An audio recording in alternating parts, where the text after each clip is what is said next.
Hi guys! Kamusta po kayong lahat? So today ay gagawa po tayo ulit ng general love reading. At sa mga bago lang po sa channel ko, don't forget to hit like and subscribe para po updated kayo sa videos na i-upload ko. At paalala lang po, hindi po lahat ay makaka-resonate. So take what resonate and leave what doesn't. At sa mga gusto mong private reading, message na lang po ako sa Facebook, nasa description box below, o kaya ipipin ko po sa comments, okay? Tingnan natin ngayon kanino energy ang makuha natin. General love reading.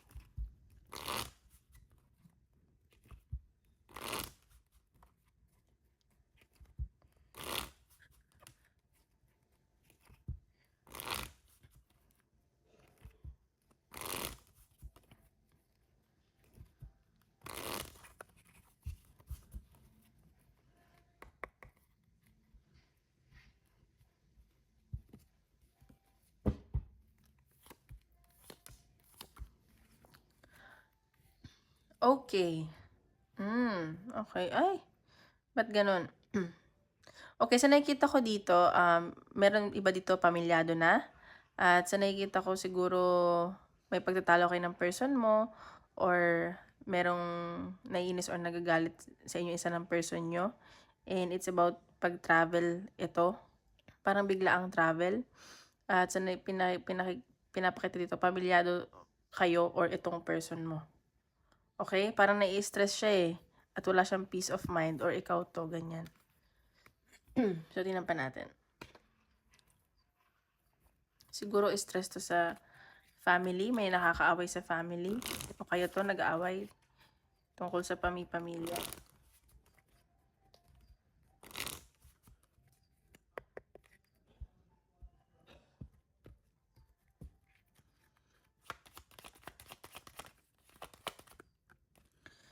Treasure. So, sa nakikita ko naman dito, itong person mo or ikaw, tinetreasure naman tong connection nyo. O pinapahalaga nyo talaga itong pamilya. May mga pinangahawakan kayo, ganyan. At sa nakikita ko, nahihirapan kayo kasi parang nagki-cleansing kayo. Siguro may pagtatalo nga dito at nagki-cleanse kayo kasi parang maraming against, ganun. At sensuality, may gusto kang baguhin sa sarili mo at i-release mo yung negativity. Okay, so tingnan natin, energy ng person mo.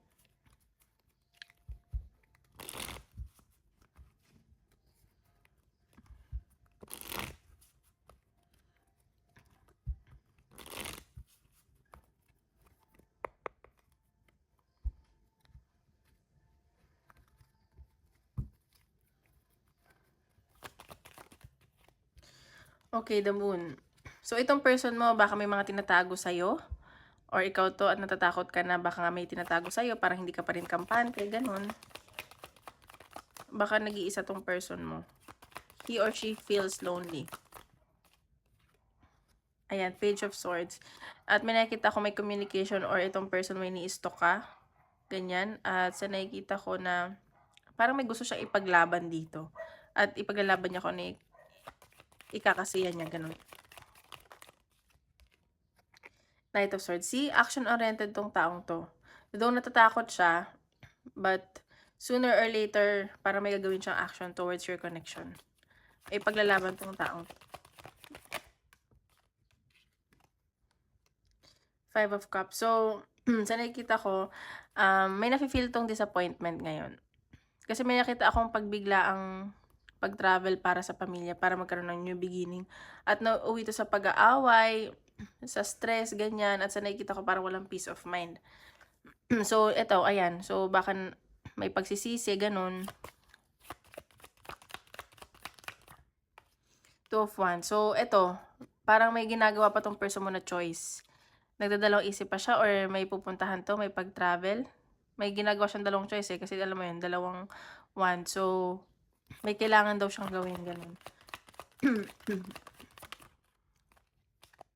Ten of Pentacles. So, ayan, gusto naman niya na maging okay yung connection nyo, yung relationship nyo, kung ano man meron sa inyo ngayon. At sa nakikita ko, gusto niya long-term commitment na. Alam mo yun, like, parang gusto niya sumarap na yung buhay niya, ganun. Ayan o, new beginning talaga o. May new beginning na paparating. At yun ang gusto ng person mo. Magkaroon kayo ng new beginning. Ayan. Dumating kasi sa point nasaktan to or nasaktan ka niya. baka involved kayo sa third party. It doesn't necessarily mean like other like romantic partner, baka pamilya, friends, or trabaho, ganyan. So, ayan, may pag-travel talaga. Okay, so sa nasa-sense ko dito, maraming nasaktan or nasaktan ikaw or siya sa pag-travel kasi nakikita ko, inantay ka nitong taong to eh. Inaantay ka. Ayan. So, pero may new beginning na nakikita sa connection nyo. At magpo-focus kayo ngayon sa finances nyo. Marami kayong responsibility, maraming options, siguro magbi-business kayo. At sa nakikita ko para to sa pamilya, ayan o, 10 of Pentacles. At nakikita ko itong person mo gusto na niya ng stability at security sa finances para magkaroon kayo ng new beginning. Pero may nasa-sense ako na natatakot sa part ng person mo, ganun. Okay? So, tingnan natin.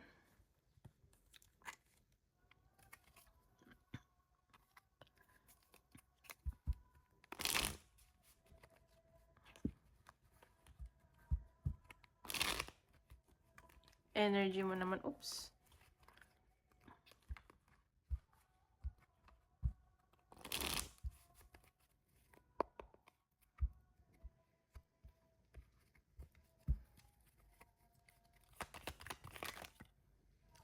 Justice. So, nakikita ko dito, siguro may, ayan, may wini-weigh ka dito, may mga binabalanse ka, may pinag-iisipan ka pa dito. So, nakikita ko parang hindi ka pa sigurado sa connection nyo. Ayan. Parang, ano ka pa, may pinag-iisipan ka pa. 10 of Cups. So, may nakita ko union, at gusto mo rin na magkaroon kayo ng union, may celebration, at nakikita ko may pagkikita, ganyan. Magiging okay daw, magiging masaya ka. O, 8 of Swords. So, ano lang, feeling stuck ka lang dito sa connection nyo. Ayan, kung nasaan ka man. Parang you feel restricted. Parang limitado lang yung galaw mo. Ganun na sa sense ko. Like, nabuo nga kayo, pero limitado yung mga galaw mo. 6 of Swords. So, ayan. Pero itong ginawa nyong move, kasi may nakita kong relocation, ito yung makakapagpa-heal sa'yo. Alam mo yun? Like, may relocation kasi ako nakikita o gusto mo mag-relocate with your person, pero ito yung makakapagpa-heal sa'yo. Okay? Isa lang po. 7 of Wands. Ayan. So, maraming tuksong lumalapit sa'yo, pero nagiging protected ka na sa sarili mo. Or dito sa person mo. Maraming against sa ginagawa niyo ng person mo, pero, ayan. Nagiging protected ka. Parang dinededma mo lang, ganun. Ayan, ito yung lumabas. Ace of Cups, tsaka action-oriented. Ito, nagiging matalino ka na this time. At sa nakikita ko, very emotional ka ngayon. Mahal mo tong taong to, kaya ipaglalaban mo. Ganun yun sa sense ko. 9 of Swords. Ayan, hindi ka makatulog sa gabi, ina-anxiety ka, kung ano-ano pumapasok sa isip mo. Like, tama ba itong ginagawa mo or pinaglalaban mo, ganyan. Page of Swords. So, ayan. So, sinasabi dito, parang aware ka naman daw sa ginagawa mo at magiging aware ka. Nakikita ko ipaglalaban nyo itong connection nyo. Medyo marami lang sigurong against at magagalit. Sobrang madami may stress. At ingat lang kasi baka hindi din kayo magkaroon ng peace of mind. Ganun. May nakikita pa rin kasi akong ending. Baka mauwi lang yan sa ending pa rin. Okay? Pero nakita ko, kung willing nyo naman to i-workout, nasa sa inyo yan. It's just like, sabi nga nila, kung gagawa tayo ng isang bagay, alam mo yung magpakatotoo na lang tayo. Hindi yung marami pa tayong tinatapakan. Kasi sabi nga nila, paano tayo sasaya sa isang bagay na ginagawa natin. Pero marami naman tayong naaapakan at nasasaktan na tao. Okay, so tingnan pa natin.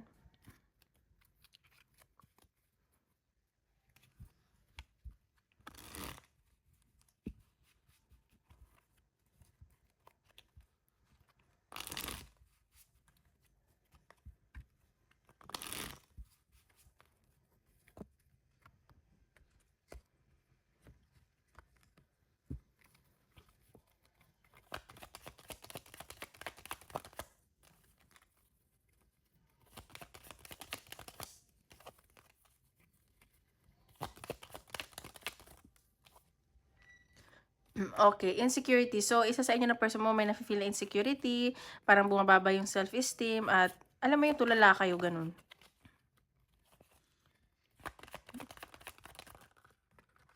Ayan. Pero sa nakikita ko, itong connection na 'to masaya talaga kayo, eh. Ito yung makakapagpasaya sa inyo. Ito yung ano ba 'to, makakapagpa-free sa inyo, ayan. So,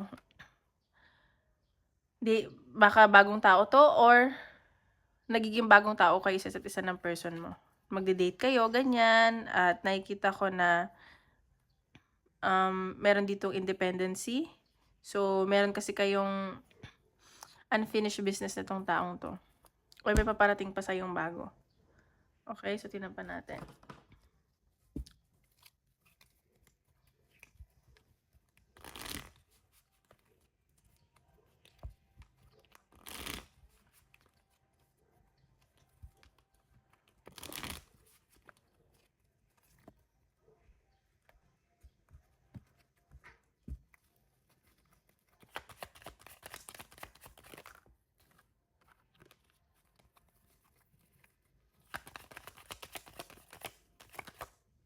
Stress, ayan. So, medyo nai-stress ka na o yung person mo, sumasakit na yung ulo mo, di ka na makatulog, di mo alam kung tama ba 'tong connection niyo, ganyan. Pero sa nakikita ko ayun nga, sabi ko ipaglalaban niyo 'to kasi soulmate kayo at nakikita ko mahal niyo isa't isa. Ayan. Pero nakikita ko dito mafi-feel kang magiging alam mo yung feeling trap ka? Like, ah, pinanindigan mo na lang yung desisyon mo or niyo. May nakita ako ditong, magbibigay ng regalo or may promotion sa inyo. Ayan, so may mga nawala lang din kasi ayan, matigas ang ulo mo pero nagdadasal ka na maging okey ka. Pero ayan, so kasi siguro naging down ka sa past. Ayan, may mga reason na bakit, parang feeling mo wala kang freedom. Okay, so tingnan ba natin? Advice ni universe. Init ngayon. Ito talaga lumalabas. You are pure magic. So, sinasabi naman dito, like, pure naman yung intentions mo sa connection yun ng person mo. Ayan. So, kung gagawa ka ng bagay, siguraduhin mo na pure lagi yung intention mo, genuine yung ginagawa mo. At sa nakikita ko naman, pure ka naman. Awaken your authentic self and be true to you. So, magpakatotoo ka lang daw. Wala naman daw masama doon. Okay? So, ngayon po tayo sa career. Okay guys, don't forget to hit like and subscribe para po updated kayo sa videos na i-upload natin. Okay, sa career naman tayo.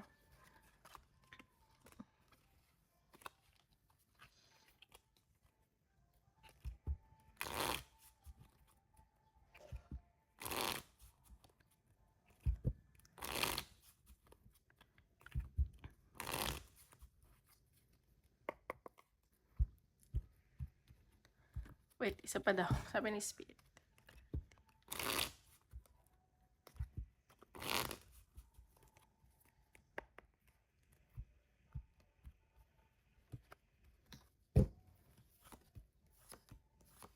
Okay, wow, ang ganda naman ito. So, nakikita ko may aayusin kang papers, may pag-travel ka siguro abroad at wish fulfillment 'to. Ayan, at siguro na-miss mo magtrabaho or like may babalikan ka, ganyan. Ayan. So, wish fulfillment 'to, pero baka nasasaktan ka pa, nag-o-overthink ka, gano'n. Pero magiging maayos ka naman daw do'n. Medyo stress lang, ganyan. So, tingnan pa natin. Silent. So, ayan. So, siguro tahimik ka lang ngayon or ayaw makipag-usap. At sa nakikita ko na may bagong opportunity yung paparating sa'yo. Ayan, no. Magiging ano ka dito. Marami kang goals. At sa nakikita ko, like, gagawin mo lahat. At parang magiging ano ka lang, mag-isa ka lang. Gusto mo lang mapag-isa, ganun. Tahimik ka lang siguro pag pumunta ka dun. Okay ba natin?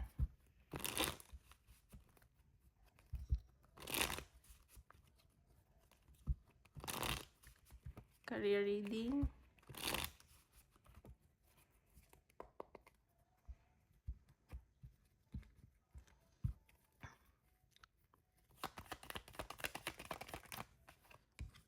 Okay, ayan, 7 of Cups. So, siguro marami kang option sa career or marami kang gagawin, ganyan. Di mo alam kung uunahin mo.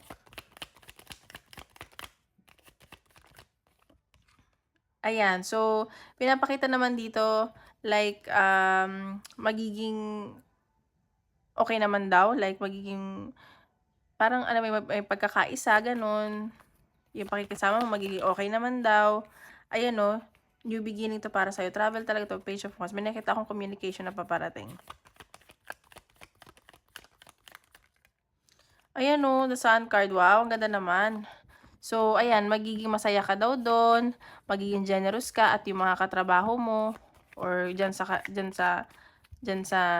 trabaho mo, masaya ka naman daw diyan, ganyan.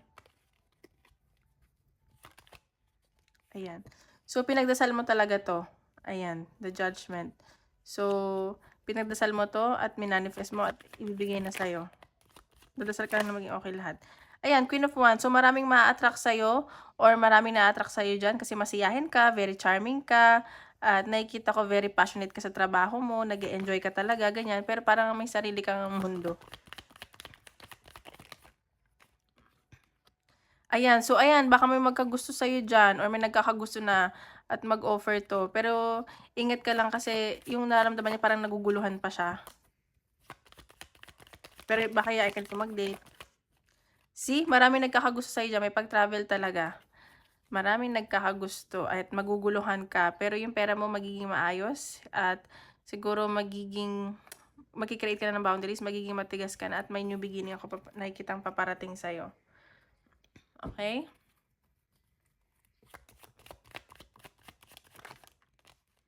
Ayan, so ingat ka lang kasi baka, ano ba, masugatan ka or may maaksidente, ganun.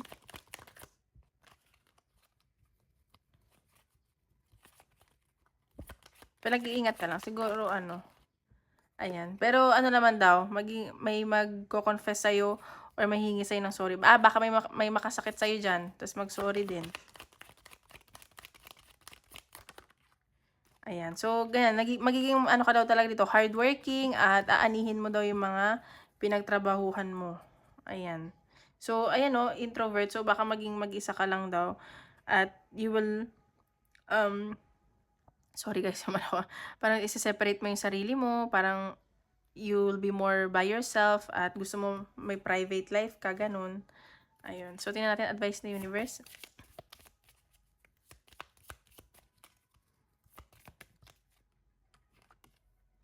Devotion, tune in the portal of your heart. So, ayan. So, lagi ka lang daw magdasal, mag-devote ka.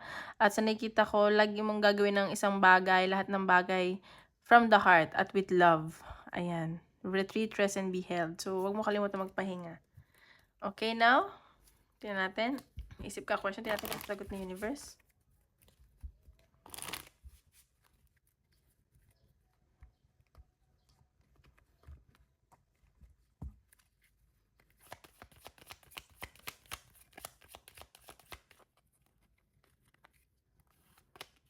Ask your angels. So, ayan, ask your angels. So, sabi ko sa'yo, magdasal ka, di ba? Peaceful resolution within the next few weeks. Ayan, magiging okay naman daw. So, ayun lang guys. Maraming salamat. Tomorrow ulit.